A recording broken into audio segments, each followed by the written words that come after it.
tonight's crime headlines. A man attempting to escape a Taylor County Sheriff's Patrol unit, and it's all caught on camera. You can see the inmate on the roof of the car as it travels down a Texas highway. Investigators say the suspect freed a wrist and used his handcuffs to shatter a rear window, climbing onto the roof while the unit was traveling south on Highway 82. This video from a viewer following behind. And here is the suspect, 31-year-old Martin Estrada. Deputies were transferring him from Wichita County. After driving with Estrada on the car's roof for a few minutes, the deputies pulled over. Estrada tried to run but was tased and re-handcuffed without further incident. We talked with the suspect at the Taylor County Jail today. He was going fast enough. I just turned into a coward all of a sudden. I just couldn't do it, but I'm sitting there thinking, like right now, I'm just thinking like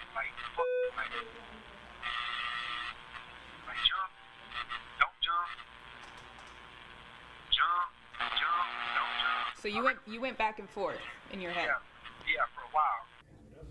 Estrada's charges include evading arrest, aggravated robbery, unauthorized use of a motor vehicle, and possession of meth with intent to deliver. He's now sitting on bonds totaling nearly $1 million.